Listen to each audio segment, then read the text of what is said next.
அனைவருக்கும் வணக்கம். நம்ம டெய்லியும் தினமணி செய்தித்தாள் பார்க்குறோம். இன்றைக்கி என்ன செய்திகள் இருக்குது அப்படின்னு பார்த்தோம்னா, முதல்ல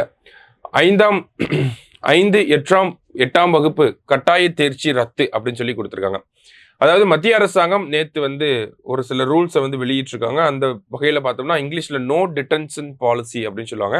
இதை ஆர்டிஇ ஆக்டில் கொண்டு வந்திருப்பாங்க. 2019 RTE act, right to education act amend பண்ணப்போ அந்த நோ டிடென்ஷன் பாலிசி அப்படிங்கிறத கேன்சல் பண்ணியிருப்பாங்க. அந்த வகையில் அந்த ஆர்டிஇ ஆக்ட் 2019 அமெண்ட்மெண்ட்டுக்கான ரூல்ஸ் அப்படிங்கிறது இப்போ தான் ரிலீஸ் பண்ணியிருக்காங்க. அதில் என்ன சொல்லியிருக்காங்க அப்படின்னு பார்த்தோம்னா, 5ஆம் வகுப்பு 8ஆம் வகுப்புக்கெல்லாம் ஆல் பாஸ் அப்படிங்கிறது போட்டுட்டு இருந்தாங்க இல்லையா. இப்போ ஃபெயில் ஆகிட்டாங்க அப்படின்னா 2 மாதத்தில் மறுபடியும் எக்ஸாம் நடத்துவாங்க. அந்த 2 மாதத்தில் நடத்தக்கூடிய எக்ஸாம்லேயே ஃபெயில் ஆகிட்டாங்க அப்படின்னா அவங்க 5ஆம் வகுப்பு இல்லை 8ஆம் வகுப்பு படித்தா 8ஆம் வகுப்பு தான் படிக்கணும் அப்படிங்கிறத மத்திய அரசாங்கம் சொல்லியிருக்காங்க. சரியா? ஸோ இந்த ஒரு விஷயம் தமிழ்நாட்டில் பொருந்துமா அப்படின்னு கேட்டால் பொருந்தாது. ஏன் அப்படின்னு பார்த்தோம்னா, பள்ளி கல்வி அப்படிங்கிறது மாநில பட்டியலில் இருக்கக்கூடிய ஒரு விஷயம். அதான் நம்மளுடைய அமைச்சர் சொல்லியிருக்கார், தமிழகத்தில் 8ஆம் வகுப்பு வரை கட்டாய தேர்ச்சி அப்படிங்கிறது தொடரும் அப்படின்னு சொல்லி. அப்போ இந்த ஒரு நடைமுறை எங்கே தொடரப்போகுது அப்படின்னு பார்த்தோம்னா, மத்திய அரசாங்கம் நிர்வகிக்கக்கூடிய பள்ளிகள், கேந்திரிய வித்யாலயா, இந்த மாதிரியான பள்ளிகள்லாம் இருக்கு இல்லையா, இந்த பள்ளிகளில் மட்டும்தான் இந்த ஒரு நடைமுறை அப்படிங்கிறது செயல்படுத்தப்படும். அது மட்டும் இல்லாமல் கிட்டத்தட்ட 18 மாநிலங்கள் மற்றும் யூனியன் பிரதேசங்கள் இந்த ஒரு நடைமுறையை வச்சிருக்காங்க. அந்தந்த இடத்துல எல்லாம் அது செயல்படும் அப்படிங்கிறது சொல்லியிருக்காங்க. தமிழகத்தில் இதனால எந்த ஒரு பாதிப்பும் ஏற்படாது. சரியா? அடுத்ததாக பார்த்தோம் அப்படின்னா, நமக்கு தேசிய மனித உரிமைகள் ஆணைய தலைவர் நீதிபதி வே. ராமசுப்ரமணியம் அப்படின்னு சொல்லியிருக்காங்க. ஓகேவா? நேஷனல் ஹியூமன் ரைட்ஸ் கமிஷனோட ஹெட்டா வந்திருக்காரு.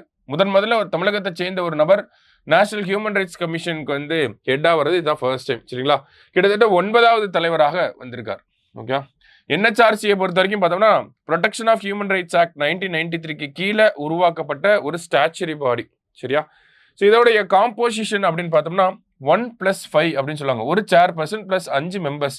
அப்பாயிண்ட் பண்றது யார் அப்படின்னு பார்த்தோம்னா பிரசிடென்ட் அப்பாயிண்ட் பண்றாங்க. ஒரு 6 பேர் செலெக்ஷன் கமிட்டியில இருப்பாங்க.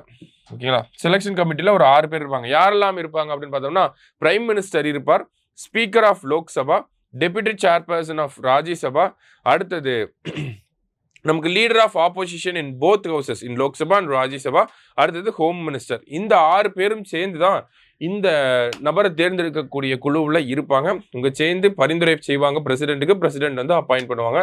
அந்த வகையில் அப்பாயின்மெண்ட் ஆயிருக்கு. 3 years or 70 years of age இவங்களுடைய பதவி காலம் அப்படிங்கிறது. சரிங்களா? ஸோ இது ஒரு முக்கியமான செய்தி, நல்லா பார்த்து வச்சுக்கோங்க. மெயின்ஸ் பாயிண்ட் ஆஃப் வியூலையும் என்ஹெச்ஆர்சியோட ஃபங்க்ஷன்ஸை பார்த்து வச்சுக்கோங்க. சரியா? கடைசியாக பார்த்தோம் அப்படின்னா, நமக்கு இன்றைய திருக்குறளில் என்ன சொல்லியிருக்காங்க அப்படின்னா, நட்பிற்கு வீற்றிருக்கை யாதனில் கொற்பின்றி ஒல்லும் வாய் ஊன்றும் நிலை அப்படின்னு சொல்லி கொடுத்துருக்காங்க. நட்புக்கு சிறந்த நிலை எது என்றால், எப்போதும் வேறுபடுதல் இல்லாமல் முடியும் போதெல்லாம் உதவி செய்து தாங்கும் நிலையாகும். ஸோ நட்புக்கு சிறந்த இலக்கணம் என்ன அப்படின்னு பார்த்தோம்னா, தேவைங்கிறப்பெல்லாம் ஹெல்ப் அப்படிங்கிறது ஒரு நண்பர்கிட்ட இருந்து தான் கிடைக்கும். அதை தான் இந்த இடத்துல சொல்ல வராங்க. திருக்குறள் எண் 789, அதிகாரம் நட்பு. ஸோ இன்றைய செய்தித்தாளில் இருந்த முக்கிய செய்திகளை பார்த்துருக்கோம். நன்றி.